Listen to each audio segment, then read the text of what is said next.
Cette émission est une production de la télévision régionale des Moulins. Bonsoir, mesdames et messieurs, et bienvenue à cette émission de Vue d'ici. Les organismes communautaires du milieu se mobilisent pour réclamer de l'aide. De là est né le mouvement Le Communautaire à bout, qui sera en grève de service du 23 mars au 2 avril. Nous rencontrons deux représentantes de ce mouvement à l'émission. En seconde partie d'émission, je reçois André Corbeil, policier de Repentigny et entrepreneur social bénévole, qui a fondé deux organismes, Un bonheur à la fois et Mission Princess Table. Restez avec nous, car ça commence maintenant.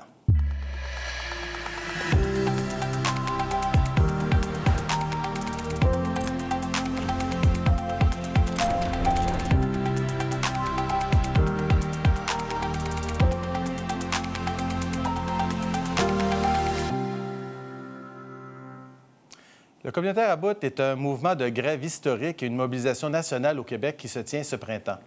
Pour nous parler de la mobilisation des acteurs dans la région Lanaudière, il me fait plaisir de recevoir deux représentantes de ces organismes, donc Mme Christina Roy et Tricia Normandin, qui sont intervenantes sociales à l'organisme CALAX pour Centre d'aide et de lutte contre les agressions à caractère sexuel, la Chrysalide, qui œuvre dans le sud de Lanaudière. Donc, bonsoir, mesdames. Bonsoir. Bienvenue à l'émission. Merci de venir nous rencontrer, parler de cette mobilisation syndicale, on peut dire. C'est vraiment ça. Avant de tomber dans le vif du sujet sur les moyens de pression et tout ce que vous allez amener au cours des prochaines semaines, peut-être me parler un peu du CALAX, parce que c'est un milieu communautaire. On voudrait savoir un peu qu'est-ce que c'est comme organisme. Oui, tout à fait. En fait, vous l'avez dit, le CALAX à Chrysalide, c'est le Centre d'aide et de lutte contre les agressions à caractère sexuel. Il y a des CALAX à travers le Québec, mais nous, on est un CALAX situé à Mascouche qui dessert en fait le sud de Lanaudière, donc la MRC des Moulins, la MRC de l'Assomption et le sud aussi de la MRC de Montcalm. Notre mission, en fait, s'articule autour de 3 volets de service. Le premier qui est l'aide directe. On soutient les filles âgées de 14 ans et plus et les femmes qui ont vécu des agressions à caractère sexuel, que ce soit à l'enfance ou à l'âge adulte, peu importe. Et on vient en aide aussi là, à leurs proches, donc conjoints, amis, personnes de la famille qui voudraient recevoir du soutien, en fait, pour mieux accompagner les personnes là, qui ont vécu des agressions sexuelles. On a aussi un volet qui est de la prévention, sensibilisation et formation, donc dans les écoles, dans les milieux communautaires, peu importe, là, qui a besoin de plus de sensibilisation sur cette problématique sociale-là. Puis finalement, la lutte et représentation, qui est d'investir plusieurs milieux de concertation, donc des tables, des comités pour représenter les femmes, porter leur voix, en fait, sur les enjeux qu'elles vivent dans les services, puis améliorer. Mobilisation féminine, là, exactement. D'organismes féminins. Oui, exact. Donc, nos services sont gratuits, confidentiels. Confidentiels. Oui. Comment est né le mouvement, le communautaire à bout? Bon, on sait qu'on va voir un visuel, je pense, du mouvement de solidarité. Comment ça s'est orchestré, cette campagne-là? Bien, dans le fond, le communautaire à bout est né environ en mai 2024, principalement en Mauricie par certains groupes communautaires ou qui parlaient des enjeux qu'ils vivaient. Puis le sous-financement, dans le fond, est comme venu avec des conditions précaires pour les travailleuses et travailleurs là, du milieu communautaire. Donc, ils se sont décidés de se mobiliser parce que la mobilisation fait partie, dans le fond, de la mission des organismes communautaires autonomes. Donc, dans le fond, ils se sont réunis puis ils ont créé, dans le fond, la première phase du communautaire à bout qui a été, dans le fond, cet automne, une semaine d'interruption de service ou une diminution, dans le fond, des services parce qu'on sait, les organismes communautaires, malheureusement, qui ne peuvent pas fermer. Si on pense, entre autres, aux maisons d'hébergement, ils ne peuvent pas fermer. Donc, il y avait une réduction des services. Puis, dans le fond, la grève, puis il y a eu, dans le fond, une manifestation une première fois, là, si je ne me trompe pas, à Trois-Rivières, où il y a eu environ comme 1500 personnes qui en ont pris part. Puis, bien, dans le fond, ils se sont dit... On ne s'est pas fait entendre assez par, dans le fond, François Legault, exactement, là, principalement. Donc, bien, on s'en va à la phase 2. Fait qu'on s'en va justement exactement là, dans la phase 2, donc du 23 avril au 23 mars, pardon, jusqu'au 2 avril. Il va y avoir, dans le fond, là, pendant 2 semaines, là, une interruption de service ou une diminution, justement, là, des services. Le manque de financement, c'est quelque chose de récurrent. Là. Comme je vous l'ai dit en entrée, je suis journaliste depuis très, très longtemps, puis le communautaire, c'est toujours plein du sous-financement par les services pas les affaires sociales, mais les services sociaux qui financent les organismes. Ça représente quoi chez vous, là? je suis peut-être un peu précis, là, mais est-ce qu'il manque un employé? 2 ans. Vous êtes combien au Calax en ce moment, comme nombre d'employés? Bien, c'est intéressant comme question. On peut répondre, je pense, dans un premier temps pour le Calax, mais je pense qu'on est là aussi pour représenter tous les autres organismes. Donc, je peux répondre peut-être en 2 temps. Oui. C'est sûr qu'au Calax, présentement, on est 12 travailleuses, mais on réussit à être 12 travailleuses parce qu'on a 5 subventions par projet spécifique aussi. Donc vous êtes forcé d'aller chercher des projets. Absolument. Le financement de base ne suffit pas à régler tout, à conforter toute la mission que vous êtes donnée. Pas du tout. Si on en revenait au financement du PSA qu'on appelle, donc le programme de soutien aux organismes communautaires, on aurait du financement suffisant pour, en fait, 6 salaires, donc une direction, une adjointe à la direction et 4 travailleuses. Pour couvrir tout le sud de la Naudière. Pour couvrir tout le sud de la Naudière. Puis actuellement, on est 12 et on est contraint de refuser des demandes de sensibilisation dans les écoles parce qu'on n'arrive pas à 12 personnes. Il y a une liste d'attente aussi. Puis il y a des lieux de concertation qu'on n'arrive pas nécessairement à investir comme on le souhaiterait parce qu'il n'y a pas suffisamment de ressources humaines. Puis il faut savoir que même si on va chercher des subventions par projet, il y a toujours des enjeux en arrière de ça. C'est pas du financement sur notre mission globale. Donc, il faut développer de nouvelles activités pour finalement répondre à notre mission. Puis souvent, les organismes, pour obtenir une subvention qu'ils veulent utiliser de façon un peu plus générique, sont obligés d'un peu... L'expression anglaise, c'est torquer un peu la mission pour dire, je veux remplir ce que le gouvernement me demande, puis je veux utiliser une partie de ma subvention pour élargir, répondre à ma mission. Donc, ça vous éloigne un peu du cœur de votre travail. Oui. Nous, ce qu'on veut, en fait, c'est d'avoir du financement à notre mission pour préserver cette autonomie-là des organismes communautaires. Puis c'est sûr que des fois, on coche tous les critères, puis ça semble bien présenté, mais ne serait-ce qu'on est quand même obligé de développer de nouvelles choses alors qu'on peine à répondre aux services de base qu'on tenterait d'offrir.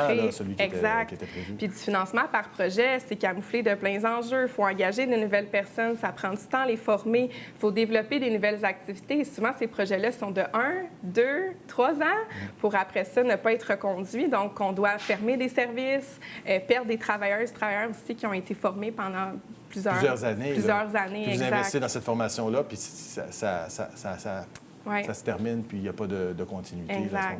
Donc, puis en deuxième temps, les organismes...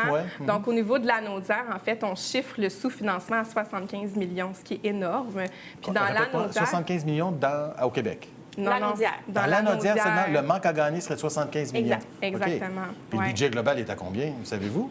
Bien, même si on parle du budget global, il est toujours insuffisant. Puis c'est ça, en fait, que le gouvernement... Je ne sous-entends pas ça, mais c'est combien à peu près, savez-vous? Bien, tout dépend des régions, en fait. Mais la Naudière est une des régions, en fait, qui a un plus grand écart de sous-financement.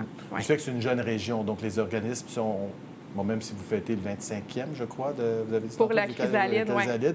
Ça reste qu'il y a des régions où il y a beaucoup d'organisations qui sont beaucoup plus anciennes que ça. C'est une jeune région ici, au niveau des implantations d'organismes. Donc, c'est ce 75 millions-là que vous réclamez au gouvernement. Là. Exactement. Puis, tu sais, on le sait qu'il y a du financement, mais on mise vraiment sur le sous-financement parce que c'est toujours ça. Avec la politique, il faut démontrer ce qui manque. Puis, à chaque année, les organismes s'efforcent de démontrer l'écart entre ce qu'ils ont puis ce qui manque aussi, le manque à gagner, finalement. Puis, c'est toujours un peu comme balayer sous le tapis. Bien, cette mobilisation-là du 23 mars, dans le fond, au 2 avril, sert à crier haut et fort ce 75 millions-là pour la Naudière, mais à travers le Québec aussi. Pouvez-vous me dire quels vont être les moyens de pression que vous allez mettre en place? Oui, bien, si on y va plus au niveau national, mettons exemple, il y a comme un calendrier qu'on peut voir sur leur site Internet, mais la plus grosse, dans le fond, mobilisation, c'est une mobilisation provinciale, donc c'est à Québec le 2 avril, où qu'on va être donc, en avant de... visuel qui va apparaître, là, on en a parlé. Exactement, fait que dans le fond, en avant de l'Assemblée nationale, toutes les provinces du Québec, là, parce que pas plus tard que la semaine passée, la seule ville qui n'était pas mobilisée, mais qui était en train de se mobiliser était Laval. Fait qu'on parle de la Gaspésie, la Côte-Nord, l'Abitibi. Le Québec en entier. Exactement. Fait que ça parle aussi des enjeux que c'est pas juste dans la Naudière, mais à travers le Québec, le sous-financement. Donc, ça, c'est la première mobilisation. Mais sinon, dans la région, dans le fond de la Naudière, chaque MRC travaille actuellement là, sur un calendrier de mobilisation pour les 2 semaines. Mais en ce moment, ce qui est beaucoup ressorti, c'est le 27 mars, dans le fond, on va se rendre là, en avant des bureaux de François Legault à l'Assomption pour lui rappeler justement là, les promesses qu'il avait tenues là, pour le communautaire le Qui n'a pas réalisé exactement ce que vous espériez. Exactement. Puis on invite, excusez-moi, mais les citoyens à prendre part à cette mobilisation-là du 2 avril parce que oui, les organismes communautaires, mais c'est les citoyens qui bénéficient aussi puis qui fréquentent nos services. Donc, qui de mieux, en fait, pour nous accompagner puis parler aussi de la pertinence puis l'importance là, des organismes. Puis, si je peux rajouter aussi sur le site Internet une pétition que les citoyens et les citoyennes peuvent aller signer. Ça prend quelques secondes, puis c'est juste pour montrer, dans le fond... Site Internet, là, je vois qu'il n'apparaît pas sur la promo. C'est about.info. Donc, Exactement. about.info, OK. Ouais. Donc, si les gens veulent signer cette Oui, pétition-là, puis c'est là qu'ils vont aller. c'est la première page, sur le côté, il est écrit là, pétition à signer. Est-ce que c'est la manifestation, c'est l'activité principale que vous allez tenir? Est-ce qu'il risque d'avoir d'autres... Tantôt, on parlait de grève, là, moyen de pression, grève. Oui. Comment ça s'opérationnalise, entre autres, à la Chrysalide ou dans vos associations? Parce qu'il y a quand même des gens qui vont réclamer des services, là, quand même, pendant cette période-là. Comment vous allez vivre... Oui. Bien, c'est sûr qu'on va les préparer. On ne va pas faire du jour au lendemain, il n'y a plus de service avec le Calax ou quoi que ce soit. C'est qu'on prépare les femmes à vivre cette grève-là. Aussi, c'est un moment opportun aussi pour faire de l'éducation populaire sur qu'est-ce qui pourrait arriver, c'est quoi un organisme communautaire autonome, puis qu'est-ce qui pourrait arriver si on ferme. Puis on entend souvent ça, qu'est-ce qui va arriver pour ces gens-là qui sont vulnérables puis qui ont besoin des organismes communautaires. Mais nous, le cheval de bataille en ce moment qu'on fait, c'est que ça se peut qu'il y en ait qui ferment. Les répercussions sont beaucoup plus graves que 2 semaines de grève où qu'on veut montrer l'importance. Puis on se rappelle que, si je ne me trompe pas, en 2017 ou en 2014, là, on est allé en grève et on a eu un rehaussement de notre socle. Donc, vous savez que c'est un mouvement qui peut porter fruit. Là, exactement. On a vu des résultats. Quand on en arrive à faire une grève, c'est qu'il y a eu plusieurs tentatives aussi de mobilisation, de demandes auprès du gouvernement qui n'ont malheureusement pas été entendues. Donc, ça peut paraître pour la population générale quelque chose de plus radical, mais ça a été avec différentes étapes. Puis finalement, bien, cette grève-là peut se manifester de différentes façons. Il y a des organismes qui vont vraiment fermer les 9 jours complets. D'autres vont être en réduction de services pour un peu représenter justement si on en venait à avoir notre soc, qu'est-ce qu'on pourrait faire sans tous les projets. Du côté de la Chrysalide, on a décidé en fait de fermer le 4 jours complet à réduction de services pour démontrer, bien, si on retranche notre financement, c'est la moitié de l'équipe qu'on perd. Donc, c'est la moitié des jours qu'on sera fermé. Évidemment, on prendra part à la mobilisation là, du 2 avril. Et il y a différentes actions qui vont s'organiser au niveau local, régional, comme on le disait. Je me fais un peu l'avocat du diable. Les grèves, dans une partie de la population, c'est pas un hit. Hein? En ce moment, c'est pas très populaire. Comment vous gérez ça, cette réalité-là? Bien, je peux comprendre que la croyance cette question-là, mais non, je suis prête. Je m'excuse. On s'avait préparé à toute éventualité. Je peux comprendre pour la croyance populaire, mais en même temps, c'est un retour aux sources pour nous, de reprendre l'espace public. Quand le mouvement communautaire a pris naissance dans les rues par la classe ouvrière, par les comités de citoyens. Donc, le mouvement féministe a été dans les rues aussi pour développer les regroupements pour femmes, les maisons d'hébergement, les Calax. Donc, on retournera dans les rues tant qu'il le faudra. J'aime bien le dire. Puis en même temps, bien, les grèves, oui, mais il y a eu des grèves pour le réseau de la santé, il y a eu des grèves pour le milieu de l'éducation, il y a eu des grèves pour les centres de petite enfance. Puis oui, ça prend du temps, mais finalement, ça donne des résultats. Puis ce qui donne des résultats, c'est aussi les gens qui bénéficient de ces services-là, comme les parents qui disaient, bien, on a besoin des écoles en ce moment, on a besoin de CPE. Bien, les gens auront à prendre parole aussi pour dire, on a besoin des organismes communautaires. La grève, les moyens de pression font partie du mouvement social. Absolument. Si on veut des transformations, il faut y aller des fois plus radicales. Donc, écoutez, je vous remercie beaucoup de votre visite. Donc, j'invite les gens à aller à About. About.info. About.info. Donc, merci beaucoup, mesdames, de nous avoir partagé vos vues sur la situation du financement des organismes dans la Naudière et sur le mouvement Le communautaire About. En deuxième partie d'émission, j'ai le plaisir de rencontrer un personnage hors du commun qui a un grand objectif dans la vie, aider son prochain. Restez avec nous.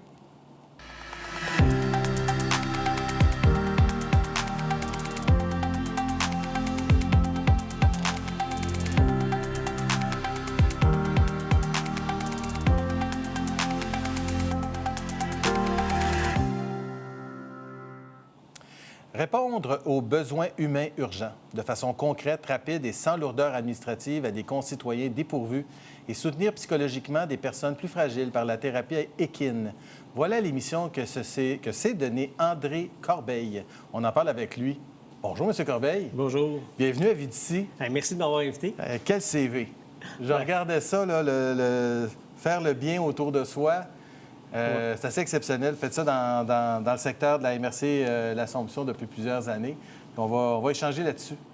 Puis donc, le premier projet qui nous vient en tête, vous êtes fondateur d'Un bonheur à la fois. Ouais. De quoi s'agit-il?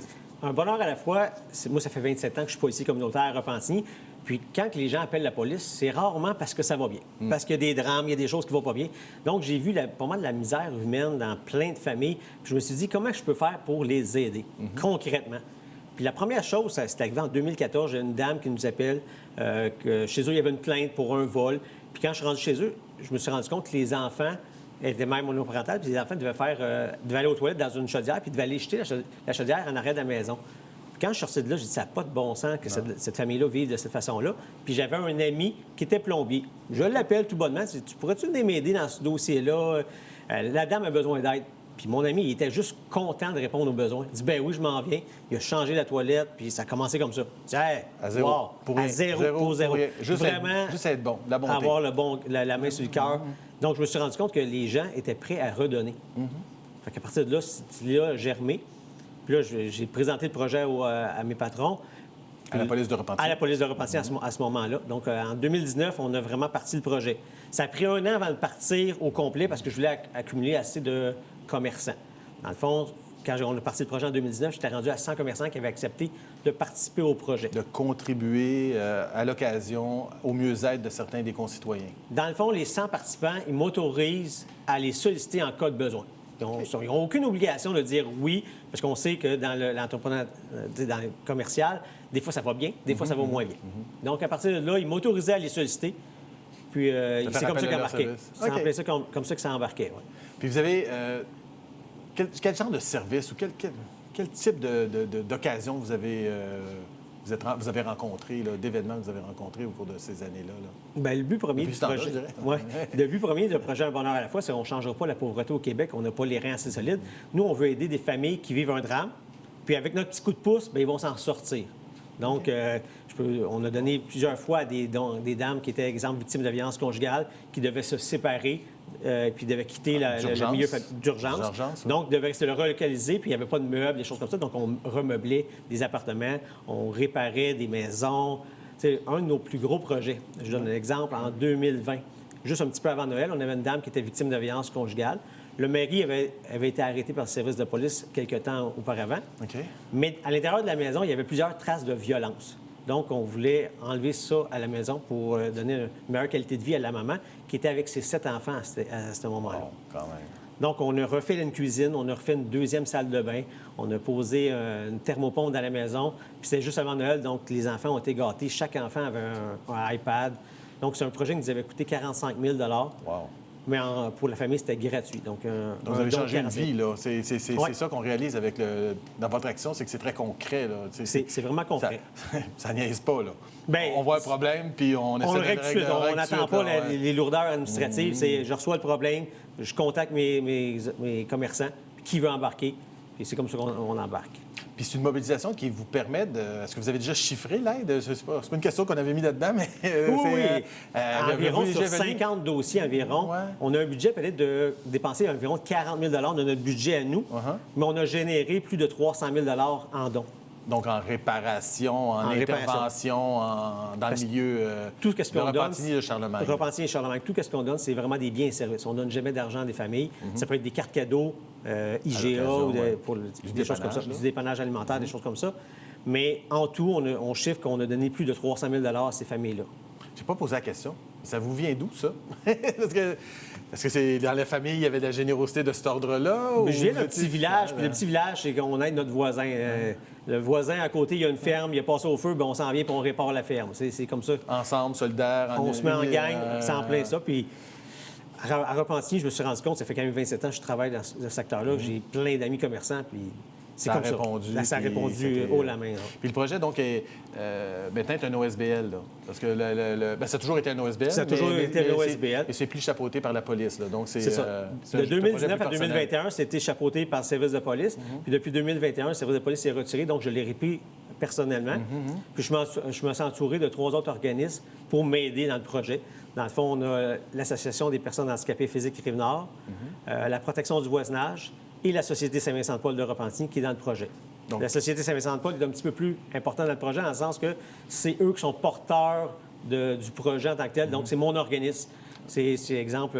porteur, celui qui porte le projet. C'est eux qui portent le projet. Mon compte de banque est à la Société Saint-Vincent-de-Paul. Okay. Si les gens veulent faire un don à mon projet, font un don à la Société Saint-Vincent-de-Paul qui est déposé dans mon projet. Puis on comprend que c'est un OSBL avec un conseil d'administration, donc qui est régi. Donc l'argent est bien dépensé, c'est suivi. 100 bénévoles, les gens qui sont là, il n'y a aucun frais administratif qui est sorti de là. Donc, c'est 100 redonné. Structure hyper légère, intervention rapide. Là. C'est en plein ça. OK. Comment les gens peuvent contribuer à votre cause? Une fois par année, on fait un tournoi de golf. C'est là qu'on va amasser nos fonds. Cette année, le tournoi de golf se fait au Blainvilliers. Donc, c'est le 8 septembre prochain. À l'automne? À l'automne, on fait ça. Donc, nos quatuors de golf sont déjà en vente. Donc, s'il y en a qui veulent communiquer, juste à communiquer avec nous avec la page Facebook Un bonheur à la fois. Puis, qu'est-ce qui m'aide beaucoup, c'est un autre entrepreneur de Repentigny qui a vraiment mis la main à la pâte pour venir m'aider parce qu'il me supporte partout. C'est la compagnie TW Prestige. OK. C'est un de mes amis qui m'a vu sur les réseaux sociaux, qu'on s'est connus en faisant de la boxe ensemble. Il m'a dit « Hey, j'aime ça ton projet, je veux participer. » Plus de façon aussi bénévolement. C'est avec lui qu'on organise le tournoi de golf. C'est avec lui qu'on organise plein de levées de fonds pour m'aider dans le cette projet. cause-là. Oui. OK. Puis comme ça ne suffisait pas, bien, il y en a une deuxième. Oui, deuxième grande cause. Donc, on va parler de la seconde. Oui. Ça s'appelle Mission Princess Stable, Oui. donc qui est mise sur la zoothérapie. Bon, c'est quoi cet organisme? En gros, on a parti un petit centre équestre en 2013. On avait 2 chevaux qui étaient en pension pour ma fille. OK. Ma fille, bien, dans le fond, ma fille fait de l'équitation. J'avais acheté 2 chevaux à ma fille qui était en pension. On trouvait ça cher, donc on s'est fait une petite fermette à la maison. OK. On s'est dit, on va sauver des Donc, coûts. vous n'êtes pas au cœur de Repentigny, vous, là? Non, on est à Lavaltrie. Vous êtes à Lavaltrie avec l'espace, là. Un petit peu plus d'espace. OK. Donc, on s'est parti ça en 2013 pour 2 chevaux. Puis là, on est parti de 2, puis on est rendu à 32. J'ai perdu le contrôle à un moment donné. Ouais. Donc, c'est comme ça que c'est arrivé. Puis là, on a parti une petite école d'équitation, puis on voulait donner une deuxième chance à des animaux. Donc, nos chevaux d'école, c'est des chevaux qu'on a été chercher dans des refuges. OK. Donc, on a sauvé des chevaux qui n'avaient pas de maître, qui avaient été maltraités, qui avaient été utilisés. Plusieurs de nos chevaux viennent du champ de course aussi. Puis quand ils sortent du champ de course, bien, ils sont brisés. Donc, ça ne vient pas nécessairement en super état à la maison. Donc, ça coûte extrêmement cher, les frais vétérinaires, les soins particuliers. On a un cheval qui est complètement aveugle, qui est asthmatique. Donc, c'est vraiment des soins particuliers qu'on donne à nos chevaux, qu'on donne une deuxième chance. Puis avec le petit 600 équestres, on essaie de subvenir un petit peu à mon enterrement comme ça. Mais pendant plusieurs années, moi et ma conjointe, on subvenait aux pertes financières de cette organisation. Sur votre Environ dos, 60 à 80 000 par année pendant plusieurs années. Puis là, depuis 1 an et demi, on a décidé de partir un organisme qui c'est Mission Princess Stable, qui nous aide à financer, dans le fond, ces animaux-là pour leur donner une deuxième chance. Puis là, on tombe dans la zoothérapie. Donc, ces chevaux-là, vous les rendez disponibles à un certain nombre de personnes qui vivent une certaine détresse. Bon, on offre tout ça, plein de projets. Dans le fond, on a de l'équitation normale, donc les cours d'équitation. On a de la zoothérapie avec le cheval. On a de la zoothérapie avec nos autres animaux. On a des alpagas aussi qu'on a sauvés. OK. Donc, on a 8 alpagas à la maison qui vivaient dans un milieu insalubre et avec de la maltraitance. Ils n'avaient pas vu la lumière du jour depuis plusieurs années, donc c'est là qu'on a été les sauver. Donc, on donne une deuxième chance à des animaux qui reviennent puis redonnent espoir à des personnes à plusieurs problématiques. Ouais. OK. Donc, des gens qui vivent de la détresse psychologique. Détresse psychologique, de l'autisme, de la déficience intellectuelle. Donc, notre panoplie est assez choc large. post-traumatique aussi, je pense. En plein ça, oui. Puis, est-ce que c'est gratuit pour ces gens-là? Comment vous articulez le service? Non, c'est pas gratuit pour ces gens-là, mais on fait ça à faible coût. Je pose la question, mais j'imagine, parce que c'est quand même beaucoup de frais à entretenir des chevaux, là, une étable et tout. Et si une écurie, pas une étable, une écurie. Une écurie, mais si on fait un comparatif avec les autres endroits que d'équitation thérapeutique ou de la zoothérapie, on est 25 moins cher que les autres alentours. Donc, l'objectif de l'organisme but non lucratif de donner un service le plus accessible possible à la population, ça fait partie de votre mission, là. Oui, tout en respectant les limites du cheval. Donc, les chevaux qui arrivent chez nous, bien, ils ne peuvent pas donner 10 cours par semaine. On n'est pas un endroit qui veut profiter des chevaux pour avoir de l'argent. Donc, surtout qu'ils ont été exploités ils ont été exploités avant. Ça, donc, nous, on ne veut pas les exploiter. On veut qu'il y ait une belle vie, qu'ils continuent à donner des cours, qu'ils continuent à contribuer avec les autres, les humains qui viennent à la maison. Puis en même temps, avec les fonds amassés, on leur donne une retraite aussi par la suite. On veut qu'ils gardent une belle vie jusqu'à la fin de leur Jusqu'à la fin de leur jour. Ouais. Qu'est-ce que vous remarquez chez les gens qui approchent les chevaux, qui sont avec cette il y a activité? beaucoup Qu'est-ce que vous remarquez Il y là-dessus? a beaucoup de gens qui vivent des stress avec la vie de nos jours. Quand ils viennent et qui sont capables de contrôler une bête de 1000 livres, 1200 livres, bien, ça leur donne une confiance en eux. Donc, ça fait vraiment les changer. Ouais. Puis un cheval, c'est un animal chaleureux de base? Oui, c'est chaleureux, ils comprennent, ils sont intelligents et ils comprennent comment la personne réagit devant lui. Ils sentent cette détresse-là, puis Ils s'en plaisent, oui. un peu comme un chien le fait à l'occasion, un animal domestique. Là. Donc, oui, c'est vraiment... juste qu'il est gros, là. C'est en plein ça. C'est impressionnant, mais en même temps, plus que c'est impressionnant, ça donne encore une meilleure qualité au traitement qu'on fait pour les gens qui viennent à la maison. Uh-huh. Et vous, de votre côté, vous avez aussi des activités de financement, j'imagine, parce que vous aviez un golf pour la Fondation, le Bonheur, pas la Fondation, mais le Bonheur à la fois. Oui. Qu'est-ce que vous faites pour la mission? Le tournoi de golf est pour les deux organismes. Ah, pour les deux organismes, On OK. fait pour les deux organismes. Là, présentement, on a IGA, Éric Veillette sur la rue Briand à Repentigny, qui font une levée de fonds pour nous, qui sont super gentils. OK. Les gens peuvent venir et donnent 2 et ont une chance de gagner plusieurs tirages de Oui, chandails j'ai vu, il y avait une canadiens. liste de prix. Oui, il y avait une liste de prix. C'est impressionnante, d'ailleurs. C'est en là. plein, ça. Vous n'avez pas dû payer cher, j'imagine, hein, dans ça. Vous avez négocié. Vous avez l'air d'être un bon, Bien, dans le fond, bon négociateur. les objets qui viennent là viennent de mon ami de TW Prestige. OK, Donc, OK. oui, c'est des dons. On fait un tirage avec des objets qui ont été donnés. Ouais. OK. Et puis, est-ce que vous avez des... ça coûte à peu près combien gérer ça? Il nous reste à peu près 1 minute et demie. Ça vous coûte combien gérer ça, ce centre-là, par année? Est-ce que vous avez réussi à sortir du rouge avec le cas? Non, on n'a pas encore sorti du Non, rouge. non. Le gouvernement aimerait beaucoup ça qu'on sorte du rouge, mais on n'est pas encore sorti du rouge, mais on s'en vient. On tend vers la rentabilité ou arriver de justesse. Mais un cheval nous coûte environ 720 à 740 $ par mois. Ah, quand même. Donc, si on multiplie par année, Si on 8 multiplie 000, ça, 8 400, presque 9 000 là. Par année, par année, cheval. Par cheval. Puis vous en avez 32. On a 32. Sur les 32, il y en a 10, c'est des pensionnaires, mais il y en a 22 vraiment qui nous appartiennent. Plus les alpagas. Donc, oui, effectivement, c'est beaucoup de. C'est une belle cause, là. Mais, oui. Je vous félicite. Vraiment, merci j'ai beaucoup. été content de vous rencontrer. Puis j'invite les gens à visiter vos 2 pages Facebook, puis d'en apprendre un peu plus sur votre organisation, puis qui sait profiter du service, offrir leur service à vos 2 organisations. Fait que merci beaucoup de votre visite rafraîchissante. Bien, merci beaucoup. Qui fait chaud au cœur. Donc, on invite les gens qui veulent en savoir plus donc à vous suivre sur Facebook. Je rappelle les noms de vos initiatives, Bonheur à la fois et Mission Princess Stable. En terminant, chers auditeurs et auditrices, il ne me reste plus qu'à vous remercier de votre présence et je vous attends la semaine prochaine. Merci.